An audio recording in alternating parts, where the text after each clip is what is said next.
All right, so thanks, Jeremy. Thanks for inviting me. It's a pleasure to be here. I did want to give just a little bit of additional background on myself. I've got my technical stack up here. Those are the things I prefer to work with.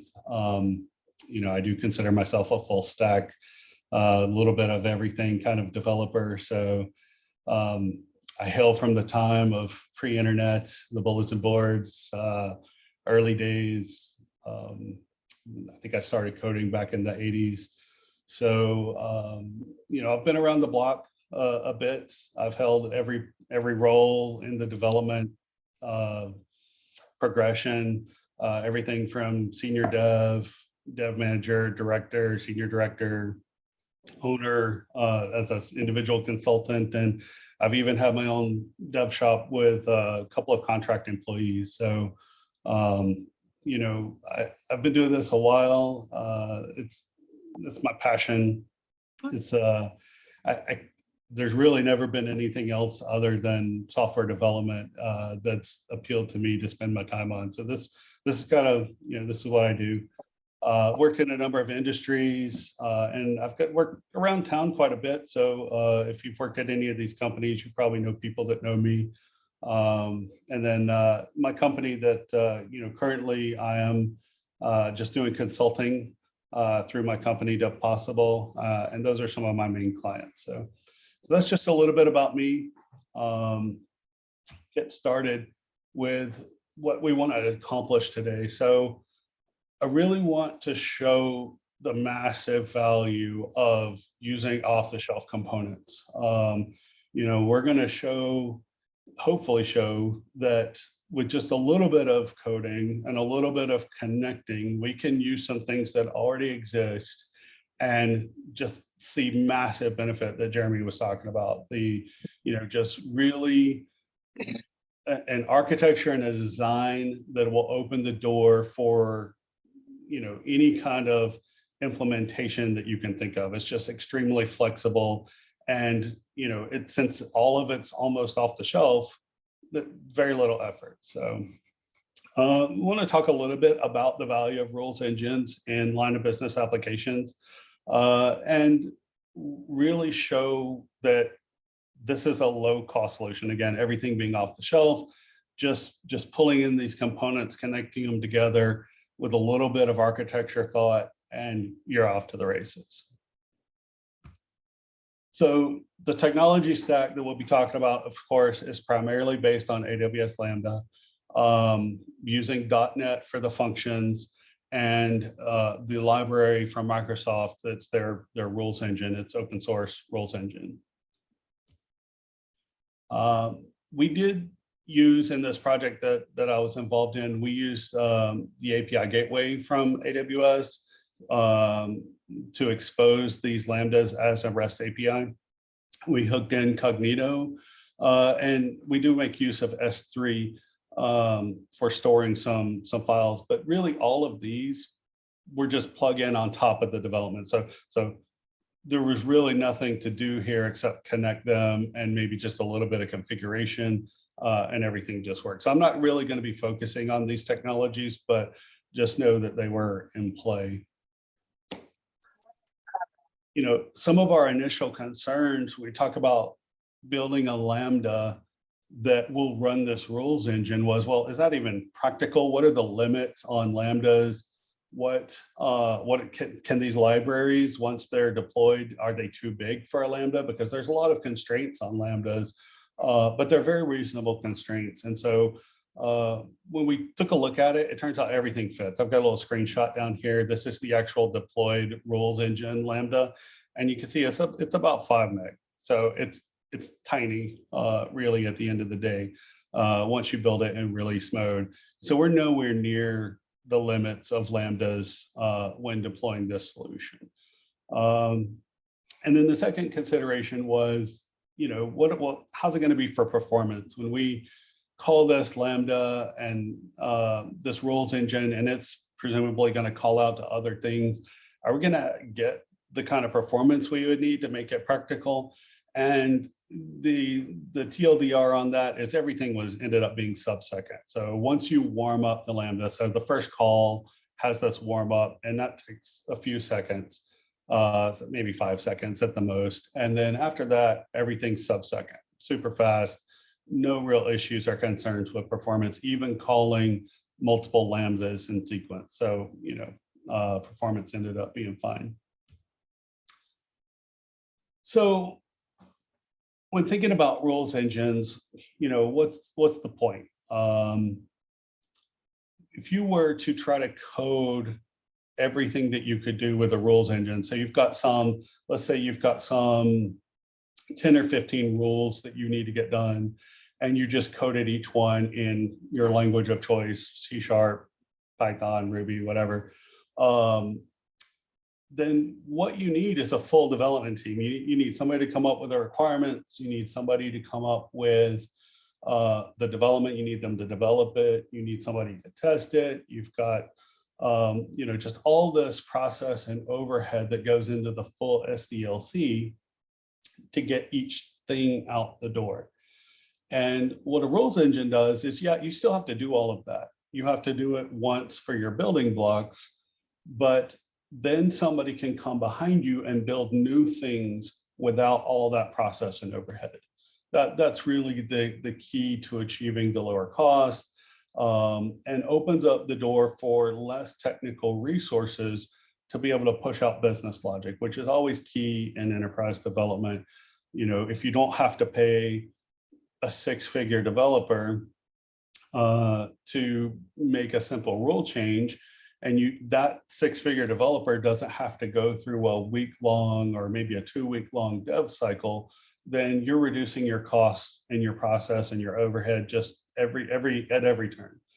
So everything gets simpler if you can boil it all down to building blocks, and then let somebody come along and cobble those pre-approved building blocks together to achieve value. And for those reasons, line of business applications make the most sense. Every line of business application I've ever worked on has had some sort of workflow, some sort of testing process, or design need where a rules engine could have been plugged in. And in most cases they were, but in some cases, I've seen people doing it the hard way, right? Still just coding everything and paying that full price of development to get new things out the door, every time they need a new thing. So I guess that's all I'll say about that. So let's talk about the Microsoft Rules Engine. There's a ton of features. I just pulled this straight off their homepage. The key features here are that they let you define the rules in a simple JSON object or in a database that's structured similar to the with a schema structured similar to the JSON object. The rules can take dynamic input, so you're not locked into any kind of specific schema for input. It's got full C# expression support. Of course, it's from Microsoft. It's going to be based on .NET and the C# language. The big one here is this one, extending expression via custom class type injection. And so what that means is you can plug your own classes into the rules engine. So to give your own methods, and you can get that into the language of the rules engine. I'll show that as we go. So here's an example on the right here of what a rule definition would look like. They cobble their rules together into kind of a container called a workflow. And then the file could actually contain multiple workflows. You can see this is an array here, and this is a single workflow. I don't necessarily love this JSON syntax, but it is what it is. So I could have multiple workflows here with multiple rules are the key things here. And you can see this workflow called discount has 2 rules, and they're trying to decide whether they need to give them a 10% discount or this 20% discount. Another key point here with their rules, the way this engine works, it really is expecting all the rules to just return a true or a false. So this isn't an engine that you would necessarily use to call other methods or procedures to get random results back. It really is keyed off that true, false, did this rule pass, did this rule fail. So down at the bottom, you can see a little bit of the code samples. I just, again, copied off of their website, but they've got this one kind of as a comment, but basically you need to get the rules configuration loaded. And so they've got like a load from JSON method, but they also have a load from database kind of a thing. But you end up with a C# version of this as an object model. And as soon as you get that populated with one of the load methods, you can pass that into the rules engine execute, or you can new up a rules engine and then you execute it like so by passing in and say, hey, I want to execute this rules workflow and here are my inputs into it. And you can see here they're using their input 1 loyalty factor and input 2 total purchase price. So they're passing those inputs into the rule. I'll show more of this in the actual samples I go through. So at a high level design, what we want to do is we want to take that rules engine and we want to host it in this Lambda. And then we want to have some calling process. Maybe it's, some other part of our line of business development that needs to execute this rules engine and get an answer back on whether it passed or not. It's going to build up its parameters, pass them over to the rules engine, and the rules engine needs to decide which rule is it that they're trying to call, which rules workflow are they trying to call, and then execute it. And I've got this wrapped up in an S3 bucket because the way I'm going to show this was the easiest way to do this is just to create an S3 bucket and drop a bunch of workflow files out there. And then what the calling process can do is it can tell it which workflow to load, and it'll just load that workflow out of the S3 bucket and then run the rules that are described there. And that's what we'll show. And then I'll mention that we also, I said those other technologies, the API gateway and Cognito, they could be dropped right on top of this. And that would allow calling, with authentication from an external source through a REST API with Cognito authentication. But, that's not really important to this architecture. That's all stuff you can just drop in and add on, really without even any developer involvement. That almost becomes an operational concern at that point. So, but I did want to mention it's super possible because that goes to getting all of that off the shelf value for very little development effort. So these extra sets of functionality are just almost plug and play.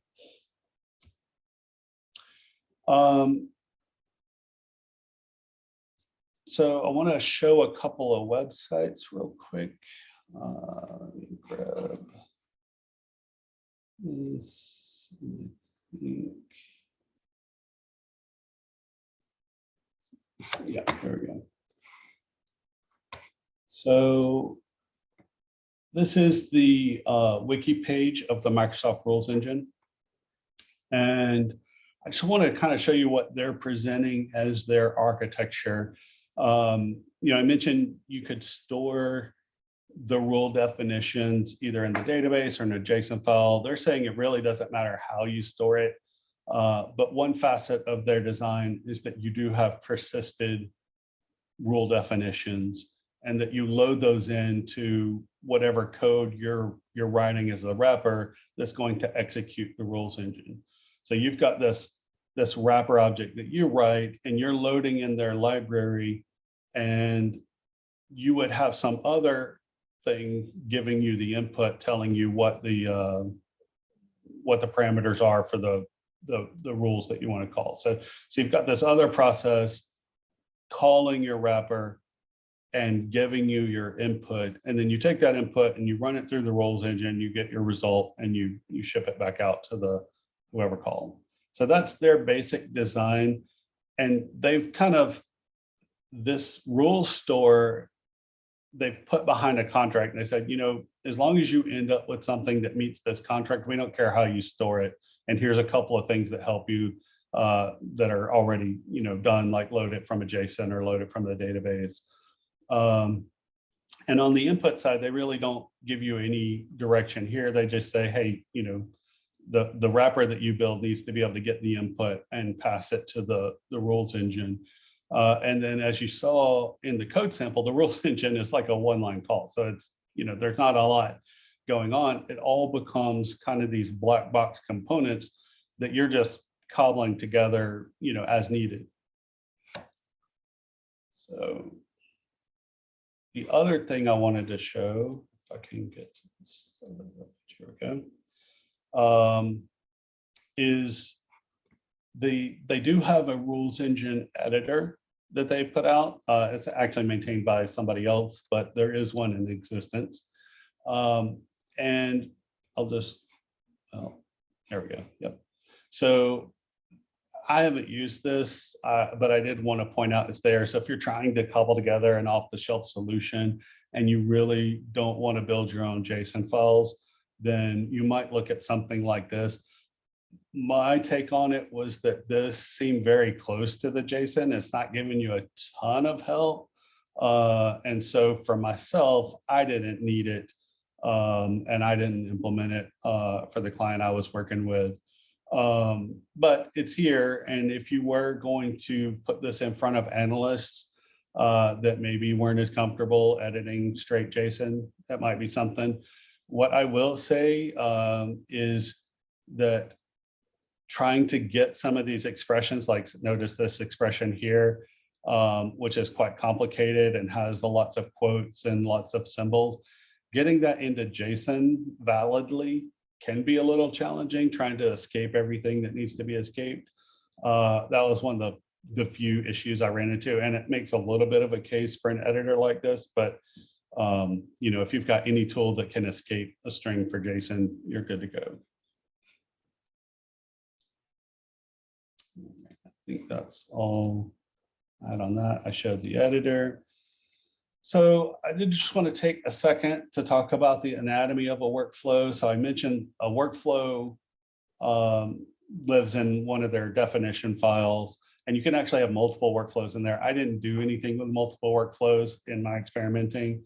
I only ever had one workflow inside of a file, and that workflow can have multiple rules in it, and those rules might do various things. They could call out to other Lambdas. They could call other workflow steps. You know, they could call a Lambda that does some database operations, or they could call Lambda that does an API. And I'm going to show some of that as we go. And then another, that piece I mentioned that was super important about customizing the rules engine is you can build in helper classes that do things like call an AWS Lambda, you know, and you can make it as generic as or as specific as you want. And I did both. I had a method that I added in that was like call any Lambda, and you gave it something generic, like you gave it the payload for the Lambda, and you gave it the Lambda name, and you gave it the region. And then I had one that was call this specific Lambda, and it deserialized the result, and it took in a fixed type as an input. That way it wasn't working with very generic classes. So I did both there. Had a helper that executed database stored procs and got the results back.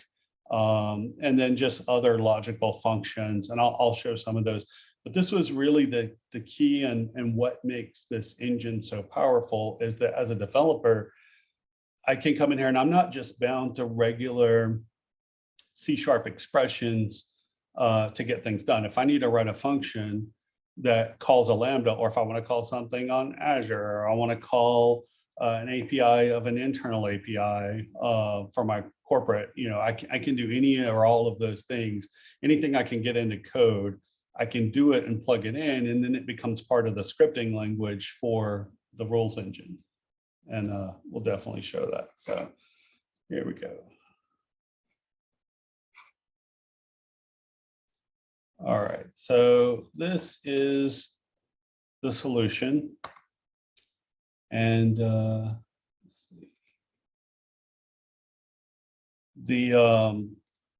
there's not a lot here, and that's one of the key things I again want to continue with, is that it didn't take a whole ton of coding to get this project done and to realize this value from the rules engine. So let me just shrink everything up here. So I've got two rule functions, and I'll go over those in just a moment. And then I've got my main rule Lambda, and then I've got some test projects, and I'll show those as well. But in my main rule Lambda, this is the C# project that gets deployed as the Lambda. So I literally right click here and do publish, and that's what goes up and becomes the whole rules engine. And you should be able to see, this is what has all of my rules engine DLL and all of my Amazon integration packages that I needed to make this work. There's not a lot of code here. So, and I built this by right clicking and saying new project, and there was a template for an AWS Lambda. And so I started with that. I think I changed a few things, but it was a really basic setup for a Lambda. So if you look here, this is the entry point. This is when you deploy the Lambda and you have to, in AWS, tell it to, where to call. This is where it calls into the Lambda to start with. This is a little bit of logger logic here. And it ends up calling this run async, and that is over here in this class. And so again, that was a very small class. This run async, also not a very big class. All it's really doing is newing up a rules engine, taking the parameters off of the call and passing them in to the rules engine, and that's it. So here you can see, this is where I've defined custom types. And I'm telling the rules engine, these are the custom types I want you to expose in the script language. And we'll take a look at those real quick. So under rules extension, I've got this AWS. And here's my super generic execute Lambda that I was talking about. It takes the region, the name of the Lambda, and the input object. And it will take it as a C# object or as a string, and it'll deserialize it into a string if necessary. And then it just makes the call using the Lambda, AWS functions out of the AWS SDK to call the Lambda. And it pulls the payload back out and sends it back as the result. And that's all there is there. But now, having this, now inside one of my rules, if I want to call any random Lambda that I have access to, I can do that straight from my rule engine, a rule inside my rule engine. So I also have a couple of things. These were kind of line of business functions. We were doing things with zip codes, calculations with zip codes, looking up whether zip codes were approved. And this is where I was taking a Lambda, and I was using that generic function to call it, and then I was wrapping it in a more concrete object with specific, origin and desk. These are the input parameters, and then deserializing that into an object that I could use. In this case, it was still going to an expando object, but it still wasn't a string. If you know, in C#, expando object is like a super dynamic type. So this isn't a very firm schema, but it still isn't a string that I have to parse later. So it's a lot easier to manipulate. Let's see, a couple different ones. I'm not going to go through all of these, but basically I've coded these helper functions and that do various things that I need for my line of business, purposes, requirements, and I've exposed them to the rules engine so that somebody who comes along and writes a rules file could use one of these functions in their rule. All right. Just follow my list here. So let's skip ahead and let's just look at one of the rules that I've defined. So I've got this test workflow here. This is in my test project. And I've got this rule called valid root. And what the rule is saying is, it's a rule set, first of all, so it's two rules. And the first rule says, we're going to take in an origin and a destination. And this rule says that the route, which is an origin and a destination, cannot start or end with this 351 zip code. And so the expression to calculate whether this rule is true or false, or success or fail, I should say, is use this util function. This is one of the classes I passed in. And inside there is this isZipMatch function. It takes in an origin and what you're trying to compare it to. So this would be a zip code. It might be, 35115, and that would match this. And so this would evaluate the false. So if this is false and this is false, then, so basically it's testing the origin and the destination against this value, then it would return true. And then it would run a second rule just to make sure it's not on the West Coast. And in this one, I'm actually calling a lookup pattern, and this is another Lambda. This is an external Lambda that I've wrapped inside of a function, and I'm calling it to get the value of what is West Coast should come out to some sort of pattern like this for matching. And so I'm still calling my isZipMatch function here to say, hey, you're passing in an origin destination. So I'm going to take the origin and I'm going to pass it into this isZipMatch. But for that value that I was passing in, that pattern for you to match against, I need to go look that up. I'm going to use this West Coast label to go look that up. And I'll show that here. This used to be hooked to a database, and I disconnected it for the purposes of this demo. But what it's returning is 9 star. And this is its own Lambda function that's deployed. As a matter of fact, if you look over here in my AWS Lambdas, you can see lookup zip pattern is one of the ones I have deployed. Get vehicle enrichment is one of the ones I have deployed in RulesEngine. So it's going to call into RulesEngine, run through these rules, and these rules are going to make call outs to these other Lambdas. And so in this case, this isZipMatch, that's just a pure logical function. It's not calling out. But when it gets down here to this lookup zip pattern, that's going to call out to another Lambda and come back. And so let's just run this so you can see exactly what it looks like. All right, so it looks like I'm already set up. I'm going to run it with something that'll work to start with.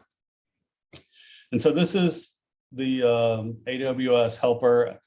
Let me also stop and say, I really appreciate everything that Amazon has done for building in tooling for Visual Studio, because their plugin is fairly impressive. I found it really easy to work with, and it made everything just really easy to integrate into my project. So having all of the libraries, but also this AWS Explorer and the AWS plugin for Visual Studio was a great help. It was more than I was expecting from a non-Microsoft entity, to be honest. So what I've got here is this Lambda. This is the execution plugin, and I'm going to run this with this payload. And what this payload's doing is, this is the name of the workflow, or this is the name of the configuration file. So valid route. Notice that matches up this file name here. And what I've done is I've uploaded into this bucket, this valid route JSON file here. And so when I call the rules engine, it's going to reach into this S3 bucket looking for what I'm about to pass it here. So if I were to change this to, valid route to, it would look for a valid route to JSON instead of valid route JSON. So this is kind of controlling the file name.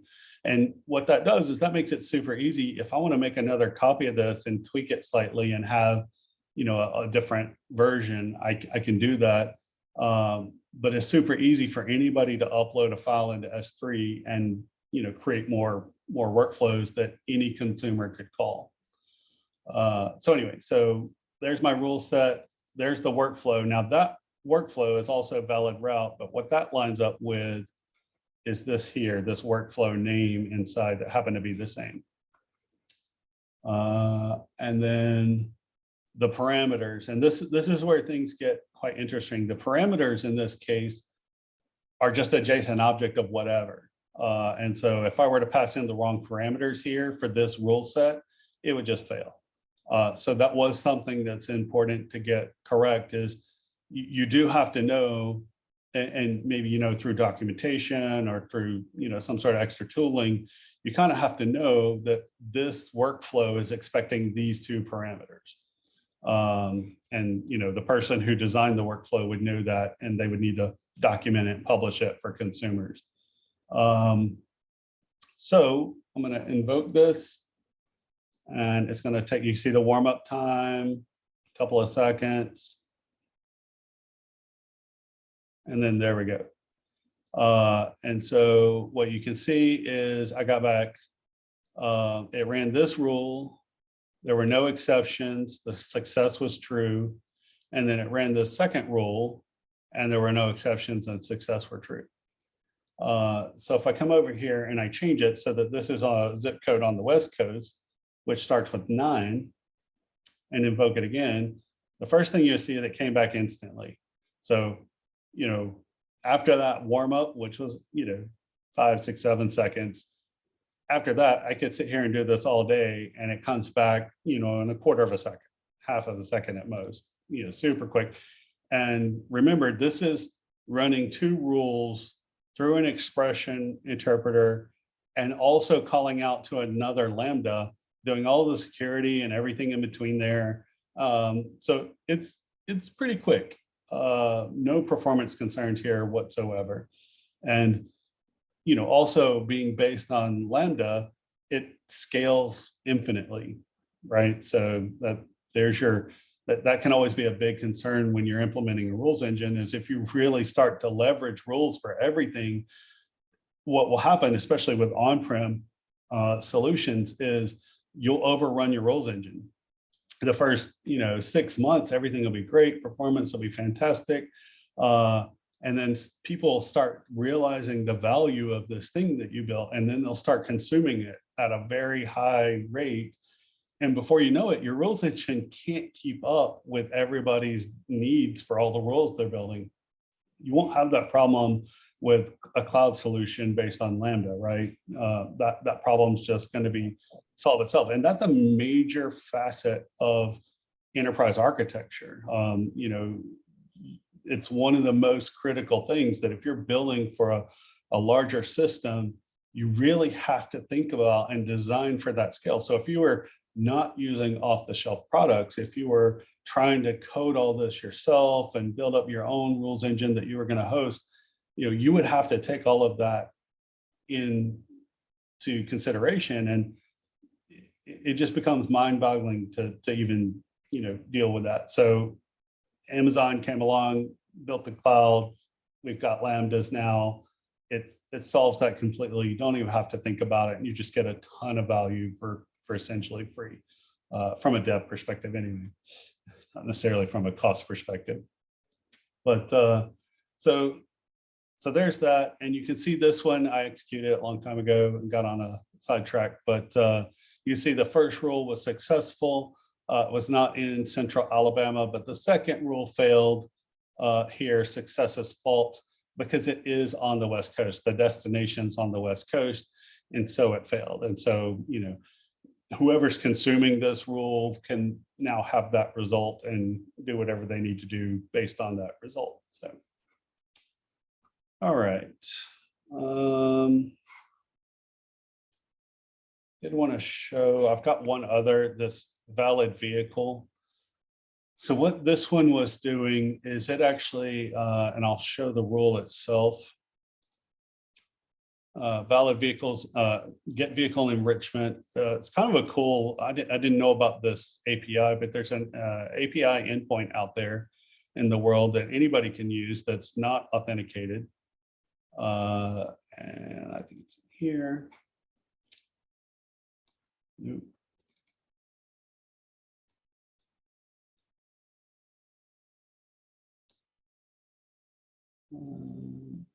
Well,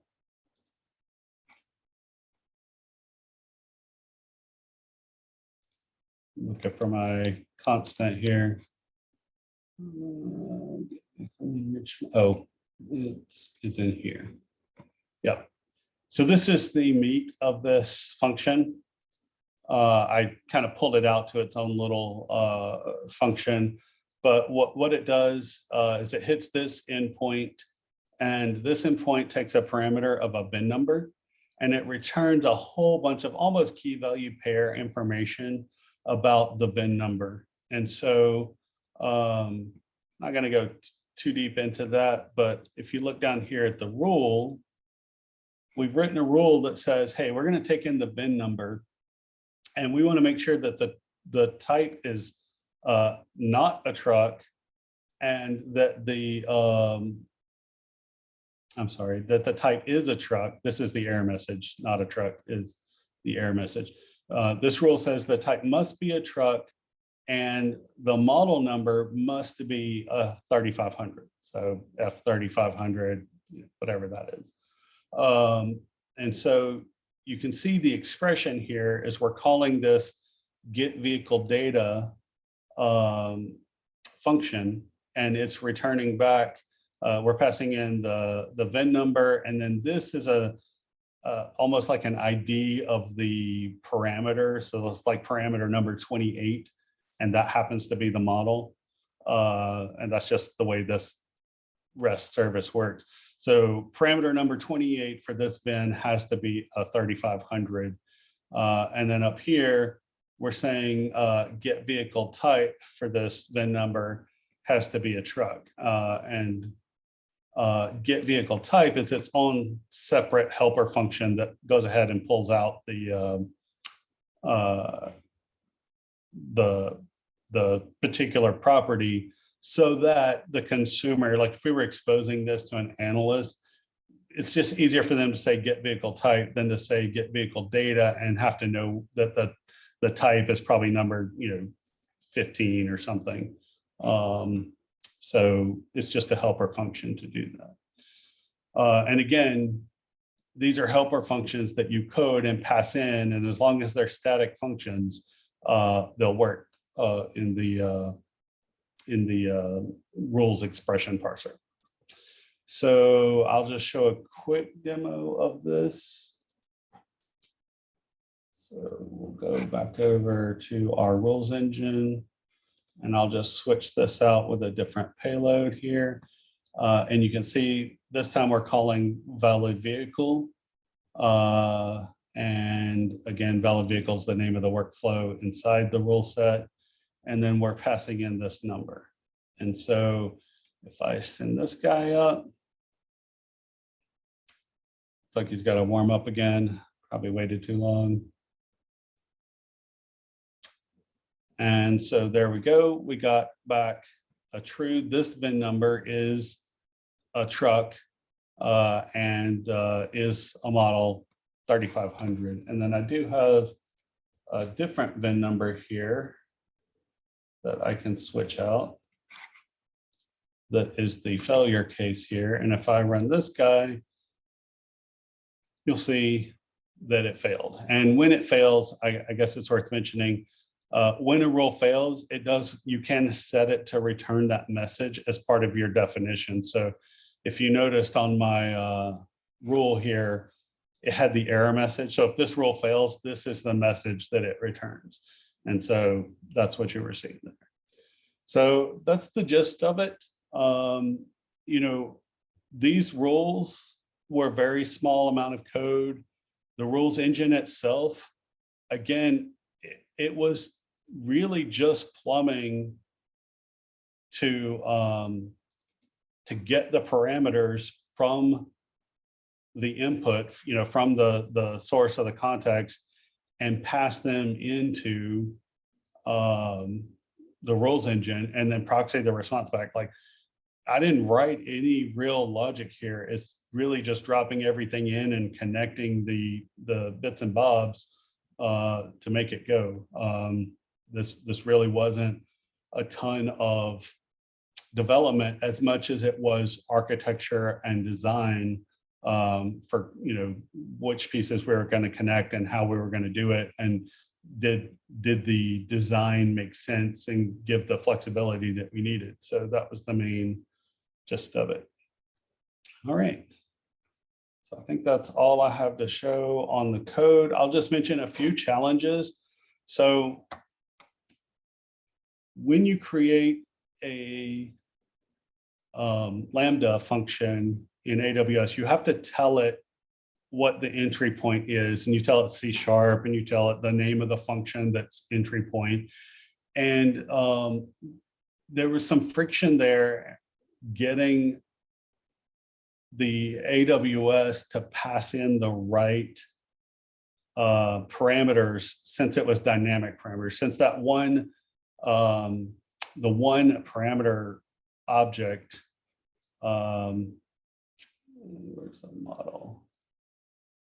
Since this guy was really just a JSON string, getting the C# Amazon SDK to just pass that through was a bit of I tried dynamic object, I tried bringing it as a string. In the end, expando object was the thing that worked the best.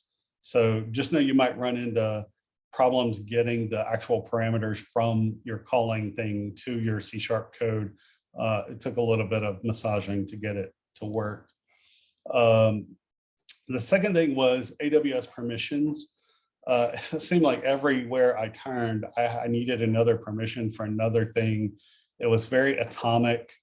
And since I wasn't really the person managing the permissions, it was kind of tedious. And then keeping up with all of the permissions that I needed so that I can then tell the guy who's deploying it to production everything that had to be turned on, that was also somewhat tedious. And I think that's just par for the course. There's no real solution there, just something to be aware of. Permissions is one of the bigger challenges here. And then configuration management. We bounced around a couple of different times on where we were going to store parameters, like what about the URL for this, or what about the name for the S3 bucket? How are we going to manage that from production to development, or from development to production? Keeping the names of those things in the environment set up. So in the end, we ended up going with parameters, and that worked out really well.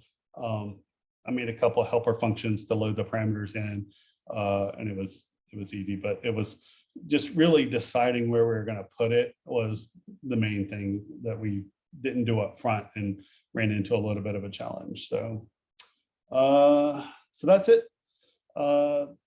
Just as a summary, I hope you've seen that using the off-the-shelf components, the MS rules engine as a library, the fact that we could, after we devved all of this, is really nothing. And we did this in production. We came in and dropped the gateway on top of it, dropped Cognito in for authentication.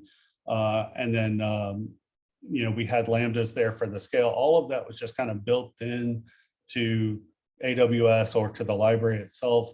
And we really weren't doing a whole bunch of development, which meant that we didn't really have a whole lot of bugs, and we didn't have to deal with, testing as much. So it's just real light testing, mostly configuration. I will say that deployment was harder than the development.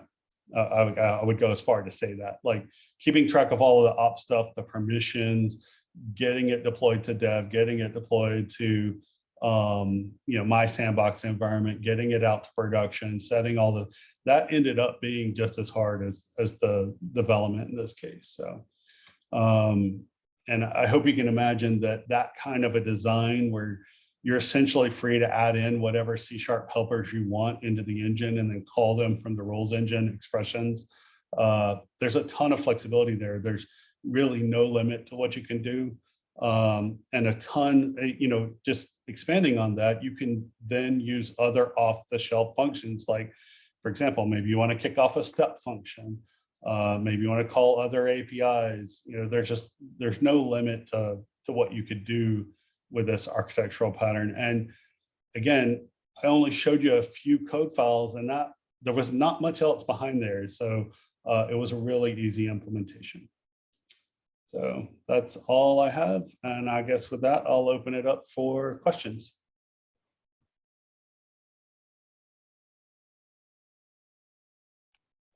Hey, Richard, this is Chris Blayden. I just wanted to ask you if you were talking about having problems communicating the security policies to your deployment people and all the other stuff, that has to go in with deployment. I was wondering if you've looked into using like infrastructure as code, like CloudFormation, Terraform, something like that for that. So we did look at that. I was fairly new with AWS, but my challenge was, so I'm working in my sandbox, dropping these things into my own little AWS instance. And I connect over a Lambda and I try to run it out of my IDE, and it tells me, oh, you don't have permission. So I dig through and I go add that permission. And then it works. And then I keep doing that. And I'm basically keeping a notepad on the side of all the stuff that I'm doing. So the alternative is, like you said, a tool but that's a whole competency in and of itself that isn't typical for developers, right? So that's the challenge, is how does a developer, unless they really want to learn infrastructure, tooling, which, I have an interest in that, but not every dev does. And so that was the challenge, and we did, in the end, we looked at going with Terraform, but by the time we discussed it, I had pretty much wrapped up all the dev, and so it really wasn't something we ended up using for my part of the project. So. Okay. Yeah. Fair enough. I know it's not a skill that a lot of developers kind of have. It's a new skill, obviously, that that is probably going to be asked of developers. But you've got, typically you've got, if you don't have a DevOps team that helps you, develop that kind of stuff, then it does kind of fall on the developer. But what I'd really like to see is something that I can see as a developer. If there were something I could see, where's my, in the IDE that, maybe in the properties of one of these projects, or maybe I could add a file here that just was like a manifest file of all the other things that this thing is going to need to touch. And then if the tooling on the ops side could read that file and just make it go, that would be great.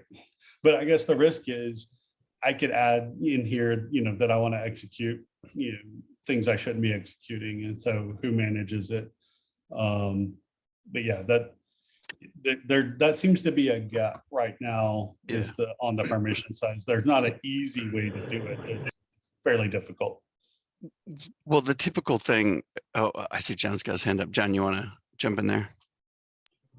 I was just going to say, one of the ways that you can kind of bridge that gap is, and you mentioned Sandbox specifically. So one of the things that we see a lot of customers have success with is, if you're in the Sandbox and you do have that relatively admin access, you can use IAM Access Analyzer and actually pare back some of the needed permissions when you make that change from your Sandbox to your development environment. Just another tool in a tool belt that you can always investigate. Just want to kind of pose that as an option. Yep. Yeah, and that's a great way to kind of fall back or pare back, like John said, to least privilege. Yeah, when you're a developer, like I do this. When you're developing, you tend to kind of open the policies up just to grant yourself the biggest.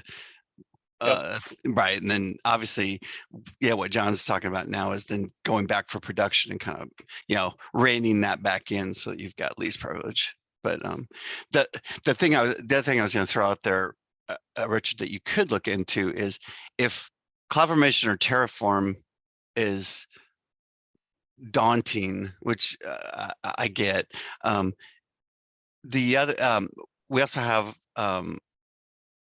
something called the CDK, and I am blanking on what it stands for, Cloud Deployment Kit, something like that. And it's a coded version. You can program it, I think, in C#. I'm a Java guy. I'm not a C# guy, but you can code in C#, I think, and actually, and it's a more familiar interface into infrastructure as code. So it's a lot easier to use if you're a coder. And it, under the covers, it's generating the CloudFormation or Terraform scripts underneath the covers. That might be ideal. So then I could just right-click, create a new project here, and have that be my my deployment. Right. Permissions And then it's that just are- code. It's right. And that's a lot more familiar. But the other thing I was going to say too, the other beauty of infrastructure as code is that, like what you're kind of doing here, you can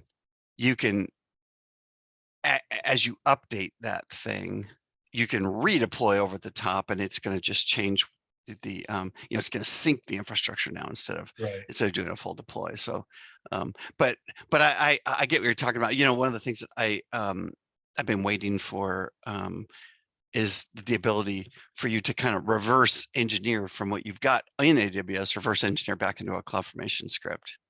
So you take what you've got, reverse engineer, and kind of go, okay, now that's my starting point for CloudFormation. So anyway, cool stuff though. This is a cool demo. I really enjoyed this. So thank you for showing us. Did y'all get to Adi's question in the chat about asking if you're coding GitHub? I can make this code available on GitHub, so I'll send the link over to Jeremy.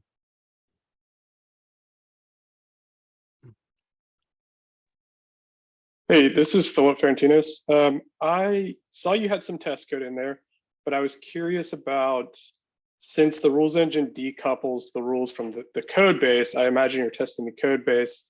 How do you validate or test the rules, since those are being kind of offloaded to, you said less technical people, to the business side? So how do you validate that they're writing rules that aren't going to bork the system?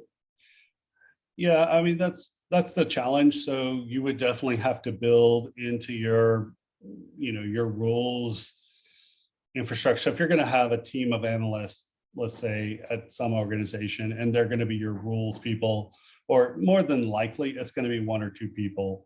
But if you end up with either scenario, then you're going to have to put some process around that. Obviously, there's never a time when you let somebody meaningfully touch production in that kind of a way without having some sort of testing going on. But that said, that's more manual testing and just running the rule. You would have to come up with your own, conventions for making that work. There's nothing built into the Microsoft Rules Engine that, like building a sandbox environment or anything. All of that would be for you to design yourself. Cool, thanks.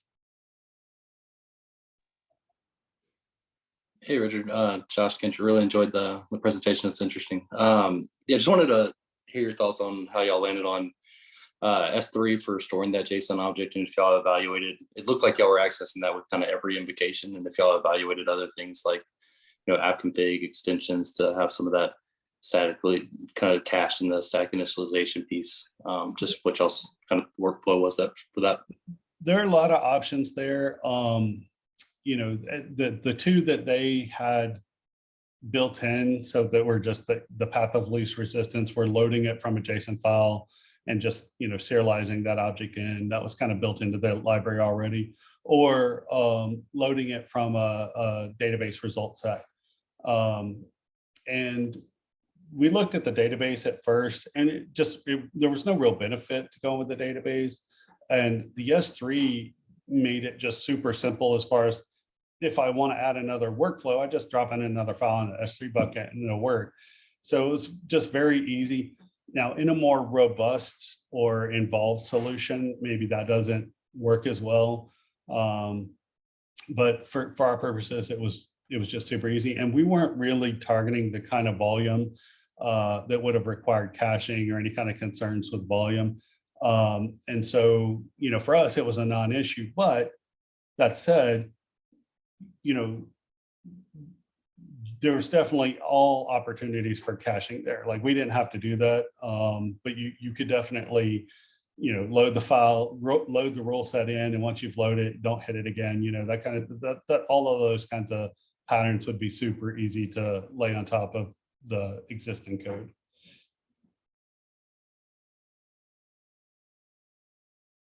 Or even fetching it from anywhere else. If you wanted to, you could make an API that exposed the rules, and then you could fetch it from there, or anything you can imagine. And the rules themselves are just a very simple, I think it's five or six string properties. So very simple schema.